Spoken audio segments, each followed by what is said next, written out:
Tere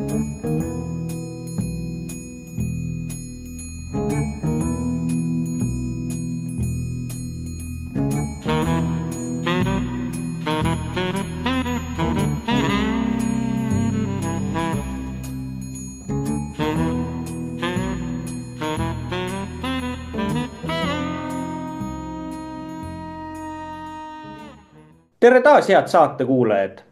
Saates osalevad elektriinseneri õppejõud Andres Saukas ning saadet juhin mina, Maarja Maripuu, tuntud sisulooja ja suunamudijana konservatiivne mõtiskleja ja uudisteportaali eesti.com toimetaja ning saatejuht. Tehnokrat alustab. Eelmine saade Tehnokrat 2 võeti väga hästi vastu, samuti laekus palju küsimusi. Nii et jätkame elektri ja tuuma ning kosmose uudistega. Täna alustame Eesti Energia ja Eleringi juhtide ettepanekute ning natuke ka kohaliku poliitikast. Vaatlus läbi loogilise mõtlemise. Lõpus ka kosmose küsimused. Alustame siis küsimustega, et kas on ka Eleringi poolt uudiseid? Miks EKRE vahetas nime? Palun, Andres. Tervist, Eesti rahvas. Sissejuhatuseks hakkame rääkima niimoodi, kuna ma ei ole mingi poliitik ja ma ei saa poliitikast suurt aru. Ma ei saa isegi sellisest lausest aru teile öeldes, palju kuulan siin meie suures massimeedias on, kui sa ei tegele poliitikaga, siis tegele poliitika minuga. Noh, sinuga või minuga. Sellest mina aru ei saa, poliitika ei ole loodusseadus, looduse jõud ja nii edasi, nii edasi. Ja kuna need kaks küsimust on tulnud välja sisse, et oli ka Elering, sellest on lihtne rääkida ja ega siis vaatame ka, miks see EKRE vahetas nime. Nii nagu kirjad on, võtame siis jälle slaidid lahti, mulle meeldi niimoodi mingit subjektiivit arvamust panna, ikka väide ja vastuväide, fakt peab käepärast olema ja võtame siis lahti esimesed slaidid nende küsimustele. Ja uudised, mis meil on siis, näete ise ju, mida ütles meil siis härra Kilk 4. aprillil ja kuna tehnokraatia on selline pool ja aeg on nüüd nagu edasi läinud, siis on hea meenutada. Sest koheselt ei ole asjal mitte kunagi jumet, kui ta ikka nädal-kaks või niimoodi laagerdab ja on hoopis ära. Siis ta on nagu hea sült või hea õlu, nagu öeldakse, kui hästi on tehtud. Ja näete, siit saate võtta ka sinised need juures, kus ta on võetud ERR-i kanali peal. Ja loeme nüüd kahekesti ette või kolmekesti, palju teid meid vaatab. Ma usun, et rohkem on siin näha nendest ära ja siis näete, et ühel pool on need välja pakutud eeldused ja teisel pool on rahva poolt ka küsimusi minule tulnud. Et panin mustana ja vaatame, mis me saame. Esimene, näete, tuli sealt välja. Aastate jooksul on Elering kogunud üle 600 miljoni euro ülekoormustasu, millest on ära kasutamata umbes pool. Ent kui seda võrgutasu langetamiseks kasutada, leevendaks see elektritarbijate olukorda vaid ajutiselt, ütles Eleringi juhatuse esimees Kalle Kilk. Näete, aga sellele kohe vastu väide oli selle konverentsi, ma vaatasin, Energeetika Delfi konverentsi, ütleb Eesti Energia juht Andrus Tureiko viitas, et Soomes suunatakse ülekoormustasu kohe majandusse tagasi. Nimelt langetatakse seal ülekoormustasu võrra tarbijate võrgutasu. Ehk siis tehakse elekter inimestele ja ettevõtetel veelgi odavamaks. Näete, kui on, mina ei ole majandustegelane, majandus on, aga seda ma tean. Võtame loodusseaduse, kui ma ostan värske leiva, kohe hakkan teda sööma, oi, küll ta on hea värske, aga kui ma hoian teda kapi otsas, ta läheb kivi kõvaks, hammasi hakkab peale, on see nüüd õige tegu või ei ole. Ja rahamehed ütlevad ka, raha väärtus muutub ajas, kui kohe seda ei kuluta ära, siis on ta läinud. nii, nüüd vaatame teine punkt. Esimese kohta võib ju küsida, siis näete, on mult küsitud, ise vastate oma küsimustele, kas soomlased on energeetikast meist siis rumalamad, et kohe selle ülekoormustasu panevad käiku. teine punkt vasakult vaadake. Sellest tasust korjatud vahendid pannakse kõrvale selleks, et tulevikus ehitada 3. Estlinki kaabel Eestist Soome ja 4. Eesti-Läti ühendus merekaablina Saaremaalt Lätti. Vot näete, kus on siin ära Saaremaa ja Läti, 2 suurt riiki ja Eestist Soome korjame seda raha, et saada kuidagimoodi see ühendus kätte. Ja nüüd teine küsimus kohe siia otsa on ära, kas need elektriühendused, mis nüüd Lätti või sinna 3. Estlinkiga tuleb, on huvitavad, kas need huvitavad soomlasi, kui nad ise ehitavad omale elektrijaamu juurde. Pärast näeme ka midagi siin huvitavalt, kas on see teema võtta. Ja vaadake, siin nagu jutuks oli, et see Estlink 2 isegi on nagu planeeritud 1. augustiks valmis saada. Ja mõtelge seda, kas tõesti nii pikka aega läheb. Ma ise olen muhve teinud, parandanud, olen muhvide kursused läbi käinud, kõrgepinge, need vanasti öeldi keskpinge, aga need 10-20 kilovoldisid ma olen teinud vahelvoolu oma, kus on 3 soont sees. Ja ütleme, see on ainult ühesooneline kaabel, mis tuleb, mis ta läbimõõt on, mingi 15 sentimeetrit. Mõelge, ja seda, sinna on vaja 2 muhvi teha otsa, isoleerida, ekraan panna ja nii edasi, juppkaablit vahele, nii nagu pakkus ja ütles ilusti ka Tuuker, kes ei tegele kaabli paigaldusega, et see võtab nüüd jõle palju aega, detsembris lõhuti ära ja saame augustiks valmis. See on nüüd 10 kuud ehitame seda juppi. Nii, ja näete, nüüd ongi siis ära teine küsimus, kas need elektriühendused ikka soomlasi huvitavad.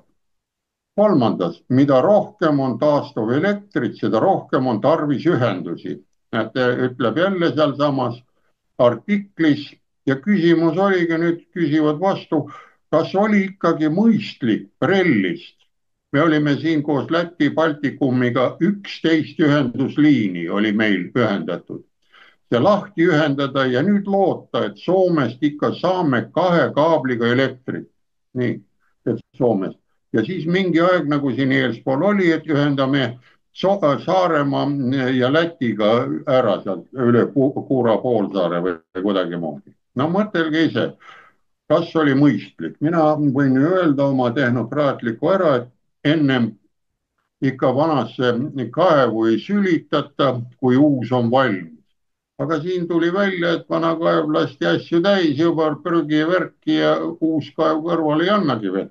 Ja viimane näete, mis punkt tuli sealt välja, huvitav lause, merekaablid tehakse nüüd ankru kindlamaks, oli seal punkt siis.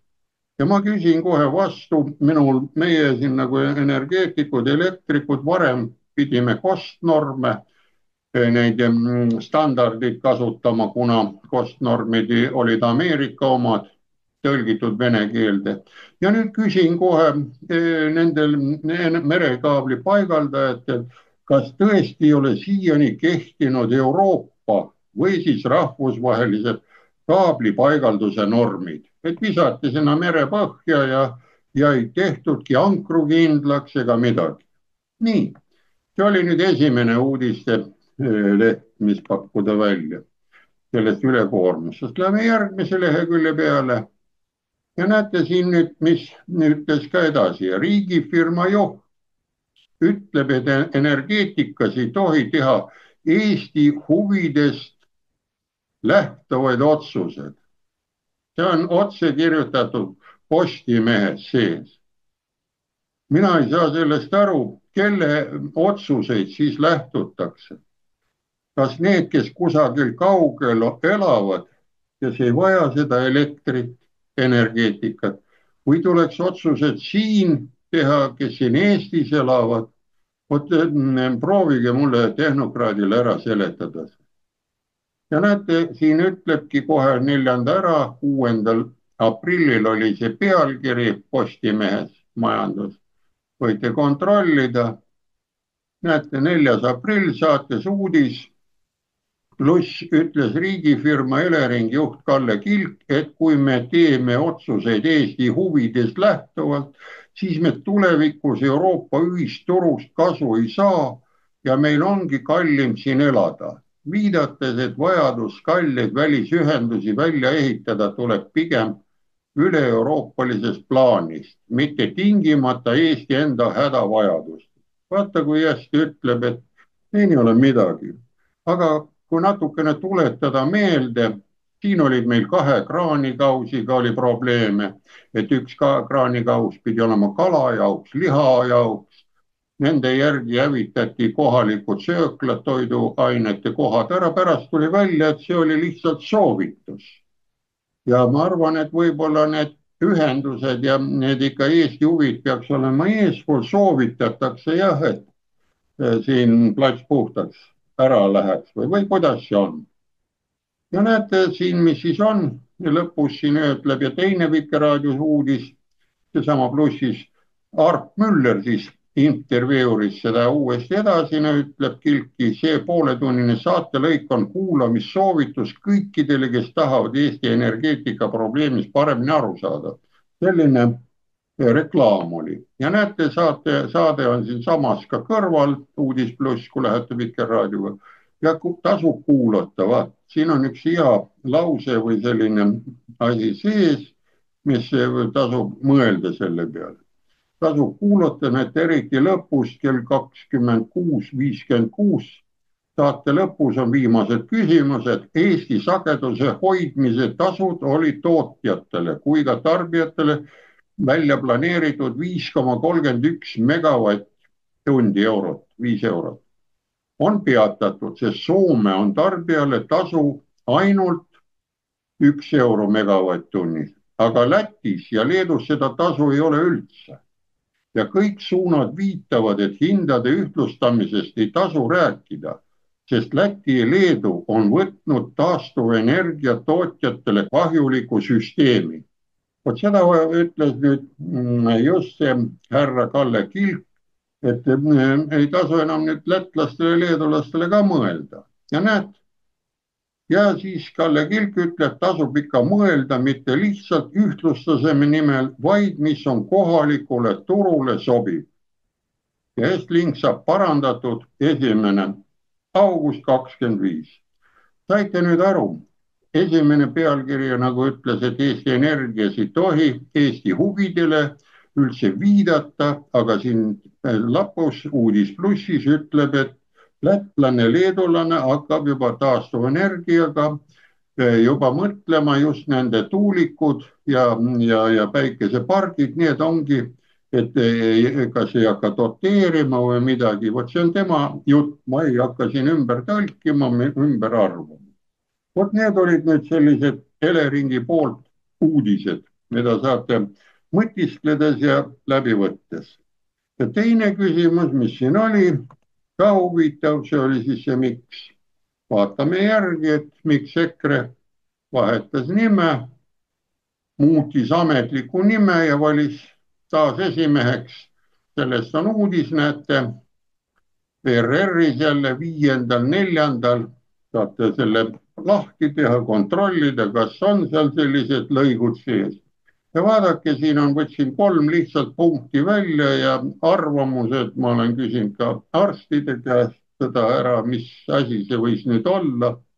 Vaadake, erakonna nime muutmise poolt hääletas 430 erakonna liiget ja vastu oli 7 liiget.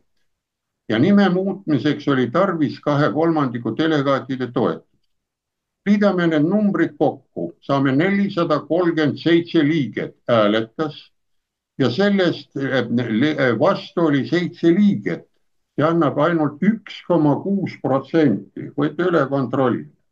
ja selle järgi mul tuli kohe mõte, et nõukaajal, kui olid ükskõik mis hääletamised, valimised või mis need olid, siis alati oli 99,9% käis valimas ja kõik hääletasid õieti.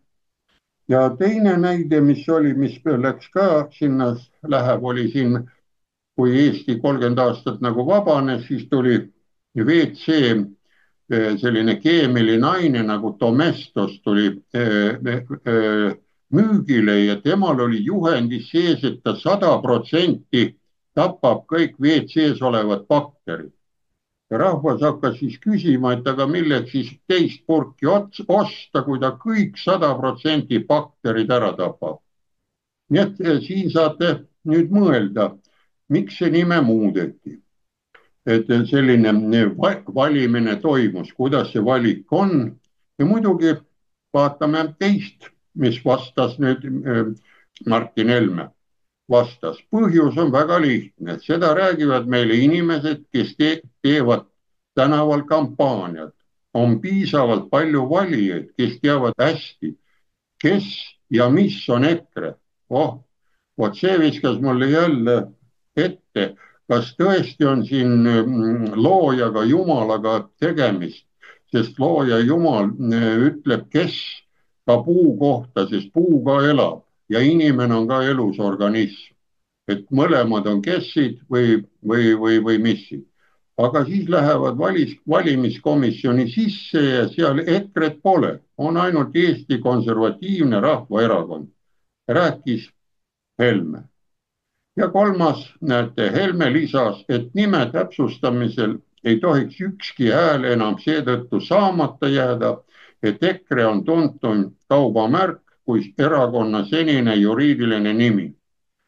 Noh, vahetas ära ja ma küsisin, et milleks selline protseduur, et midagi ei jää meelde või siis mulle tohtrid seletasid, et see on lihtsalt Alžeimeri tõbi enamus valijatel, mida on 1906. aastal kirjeldas esimesena Alžeimer, kelle järgi haigus on ka nimetuse saanud. Enamusti diagnoositakse Alžeimeri tõbi üle 65 aastastel. Nii, mina olen ka üle 65 aastane vabalt. Võite minu selle kohta öelda, et see tõbi on ka mul siin ligidal kohe olemas. Aga ma millegipärast arvutasin teile need protsendid välja, võib-olla veel ta ei ole kallale tulnud. Ja haiguse süvenedes tekivad muu hulgas orienteerumatus, ärrituvus ja agressiivses meeleolu kõikumised, keelevõime halvenemine, pikaajalise mälukaotus. Vaadake, mälukaotus tuli sisse, meelte nõrgenemine, mis tingib patsiendi enesetõmbumise. Ja siin need siis võib-olla tulevadki see variant ära, et ka, et näete, valimiste päeval hakkavad vanade kodudes vanurid kiiresti e-hääletustega tegelema. Samuti oleks huvitav teada, kes olid need 7 liiget, kes ei pannud rõhku vanadushaigusele. Vot niimoodi arst ütles, et see, kui ei tea EKRE ja oska seda lahti šifreerida, unustab ära, et see on Eesti Konservatiivne Rahvaerakond, siis on ikkagi haigusega tegeleda ja seal on vist väga palju vanureid, kellel ei jää meelde. Ja kes need 7 liiget olid, kes teadsid, et see ei ole ikka haigus, et oli meeles. No vot see mina ei oska öelda. Nii et esimesele poolele, nendele 2 küsimusele, miks vahetas nime, saate ise aru, kas oli see Alžeimeri tõbi siin põhiline või on mingi muu, rohkem ei tule välja loogilisel loodusseaduste selliste mõtete poole peal.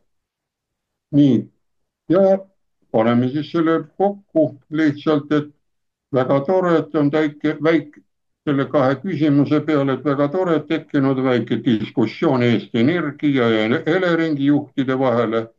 Ja võib-olla peaksime koos vaatama Soome energiafirmade koostööd tarbijatega.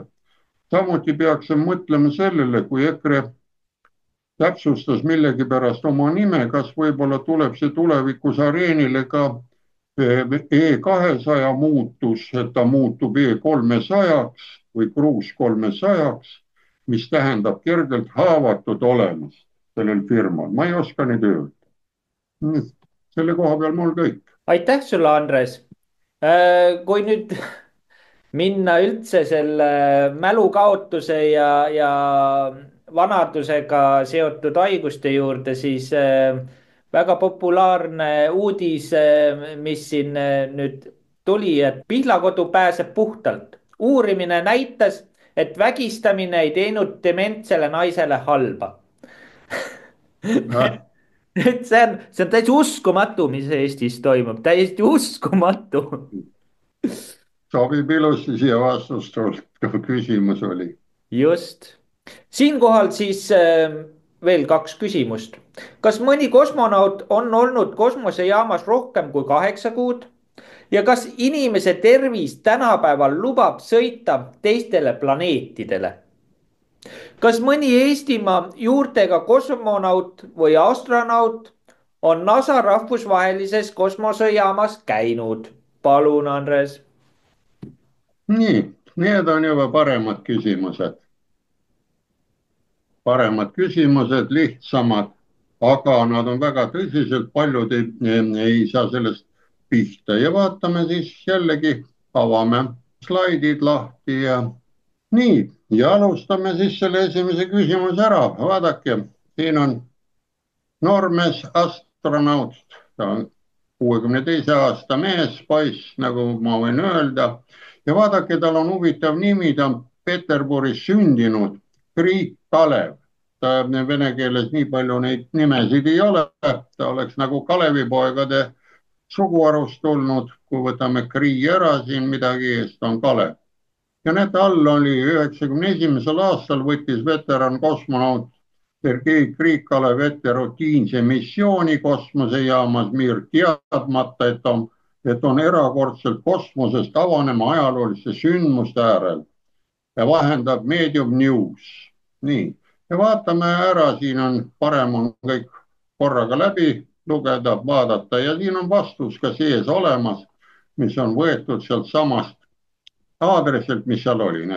Sergei Krikalev lendas 91. aastal kosmosele Mir ja rahastamispiirangud ja häiritud kosmonautide rotatsiooniprogramm tähendasid tollal, kui see hakkas Nõukogude võim ära kaduma, et Krikalev, tal tuleb kosmojaamas olla üksi.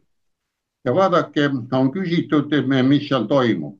Mikrogravitatsioon mõjutas Krikalevi füüsilist tervist, põhjustades lihaste ja luude nõrgenemist ja sotsiaalne eraldatus ja häiritus suhtlus muutuvast maast suurendasid psühholoogilist pinget. lõpuks pärast 10 kuud naasis Krikalev täiesti teise maailma. Nõukogude Liit oli kadunud. Maa, ja vot siin on, maa gravitatsiooniga kohanemine osutus keeruliseks, nõudes ulatuslikku füsioteraapiat. kadunud oli ka Krikalevi maha jäetud sotsiaalne poliitiline maastik. Sergei Krikalevi kosmosemissioon ei seisnud ainult teaduslikus uurimistöös, temast sai ka poliitilise kaose ajal ülemaailmne inimsidemete sümbol.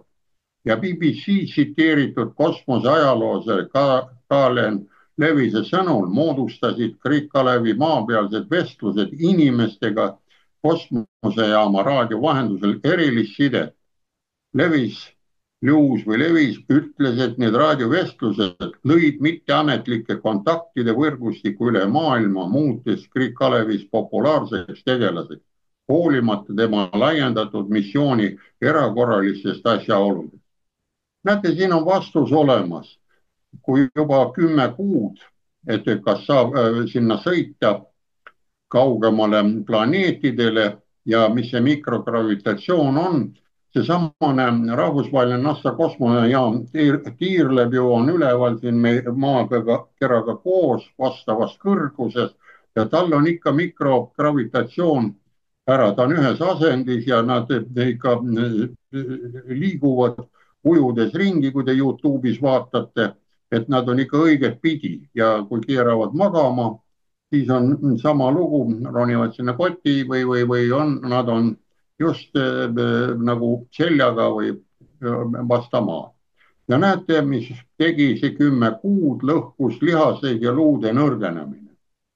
Ja vot siit on näha, et praeguses olukorras, nagu siin on, mingil juhul ei saa ei Marsile, ei Kuule ega kuhugile sõita.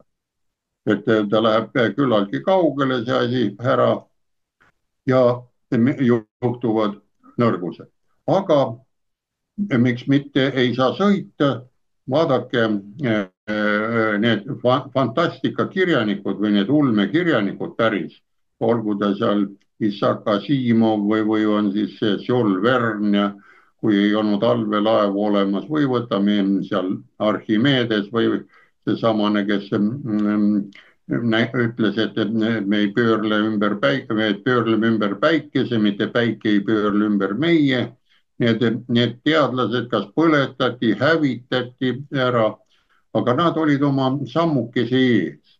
Vot ütleme nende ulmekirjandusi kirjutab, kui inimene ära külmutada, hibernatus on selle nimi, rakud jäävad seisma, siis ta külmkambriga saata kas või hästi kaugele, siis ta võimalik, aga mis seal jälle tekib, seal peab olema see gravitatsioon sarnane küllaltki nagu maaga on, et ta suudab seal üles äratada, vaatab ringi, mis seal toimub ja kui on niisugune käsk, et seal hakata uut elu ehitama midagi, siis ainult sellel viisil saab. Ja ma usun, et kui ulmekirjanikega minna ka looduse Jumala poole, siis tema niimoodi saatiski maa peale ka need rakud siia, loomad ja inimesed, aga see on minu subjektiivne mõtlemine, et see on võimatu. Ja meie piirkond ongi see maakera siin, ega siin mitte midagi ei olegi teha. Ja teine küsimus, läheme siis ära, see on ka, et kogu aeg peame kellegi moodi olema, aga miks me ei või nagu nõuda, et meie moodi peaks olema? Näete, vändati film, venelased väntasid, näete, kosmoses filmi Eesti juurtega Julia Peresild lennutati orbiidile, Postimees, näete, 21. aprill 23 kirjutab ja soovitan seda filmi vaadata, ma ei hakka siin rääkima, aga näete siin selles on sees, et filmi väljakutse on Võõsov, vene keeles on kirurg, kes saadetakse rahvusvahelisse kosmosejaama, et päästa viga saanud kosmonaut. Ja teda assisteerivad seal päris kosmonaut ja teine on astronaut, ameeriklane, kes võeti ka filmi sisse, nad on seal elanud lihtsalt olla ja ta oli ära. Ja venelased saatsid siis ühe näitleja filmi lavastaja päriselt 12 päevaks sinna rahvusvahelise kosmosejaama, et nad saaksid seal jaamas filmida. Ja kirurgi mängis filmis Eesti juurtega Julia Peresild. Ja filmi saidi aadress on, näete siin algusele, lööte sisse, näete selle filmi ära algusest lõpuni. Et siis näete, aga ma võin seda öelda, kui ma vaatasin selle ära, mina oleks teda küll Oscarile pakkunud välja, sest tema oli esimene näitleja, kes üldse kosmoses on filmimas käinud. Ülejäänud näitlejad, kes siin maa peal neid trallisid tegid, need igasugused maastiku ja muud võtted, siis need ei ole võib-olla seal käinud. Nii et lugege ja näete ja saate Postimehest ka teada. Ja teine vastaspool, kui me nüüd ütleme, et mingisugune Kremli meelsus tuleb sellel Peresilla nime mainimisel sisse, et saate ütelda, võtame teise, näed. Siin on Eesti juurtega astronaut Ameerikas, naeratab ilusti, on Nikolai Aunapumann ja olen alati oma päritolust rääkinud. Ja võtke ka lahti Eeter ERR, tal on kohe videod siin tehtud ja võt Vikipeediast välja öelda, võtsin ka lihtsalt, kontrollisin üle ühtepidi inglise ja eesti ja Vikipeedia tahab kontrollimist, mõnel on rohkem. Ja näete lihtsalt ära, Nikolai Aunapumann on isa poolt Eesti ja ema poolt Vailaki juurtega indiaanlane. Noh, tema abikaasa on Travis Herman, neil on poeg. Ja tema Hiiumaalt pärit vanaisa Helmut Werner Aunapuu. Näete, sünni aasta 57. suri, üks aasta hiljem ja 56. aasta poiss. sündis Tallinnas ja oli meremees. ta võttis 17. märtsil 36 Ameerika Ühendriikide kodakondsuse ning vabastati Eesti kodakondsusest 1939. aastal. ta teenis Teise maailmasõja ajal USA relvajõududes ning sai kolonelleitnandi auastme. näete, ja mis ma siis nagu lõpetuseks öelda selle kohta, et kas me peame ikka kellegi teise moodi olema või peaksime võtma ikka need, meid on väga vähe rahvast, võtma nemad eeskujuks, ütleme kosmonaudid, või meil sportlasi ka ei ole olnud vähevõitu, siin on Erika Salumäed ja siin suusatajad ja kas me tahame olla väärikad? Nägite ise ja vaadake seda filmi ja mõelge edasi ise. aitäh tähelepanu eest. aitäh sulle, Andres. ja aitäh, vaatajad, et kuulasite ja vaatasite meid. järgmine kord taas teiega. nägemist.